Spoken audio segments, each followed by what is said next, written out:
پرانے زمانے میں مال برداری اور پبلک ٹرانسپورٹ کے لیے بیل گاڑیاں ہوا کرتی تھیں۔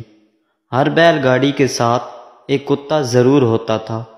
جب کہیں سنسان جگہ پر مالک کو رکنا پڑتا تو اس وقت وہ کتا سامان کی حفاظت کیا کرتا تھا۔ جس نے وہ بیل گاڑی چلتی دیکھی ہوگی تو اس کو ضرور یاد ہوگا کہ وہ کتا بیل گاڑی کے نیچے ہی چلا کرتا تھا۔ اس کی ایک خاص وجہ تھی کہ جب مالک چھوٹا کتا رکھتا تھا تو سفر کے دوران اس کتے کو گاڑی کے ایکسل کے ساتھ باندھ دیا کرتا تھا، تو پھر وہ بڑا ہو کر بھی اپنے اسی جگہ پر چلتا رہتا تھا۔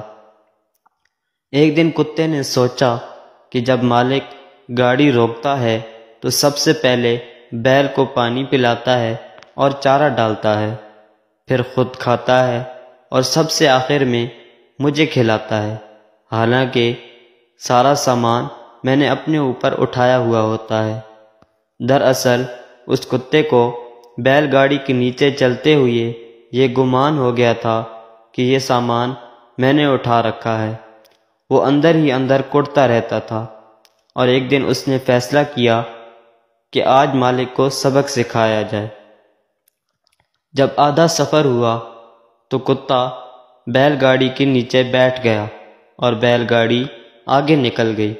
کتا حیران اور پریشان ہو گیا اور اس کو دیکھتا رہ گیا کہ یہ کیا ہو گیا، سارا سامان تو میں نے اٹھا رکھا تھا، میں یہاں بیٹھا ہوں تو یہ سامان آگے کیسے جا رہا ہے۔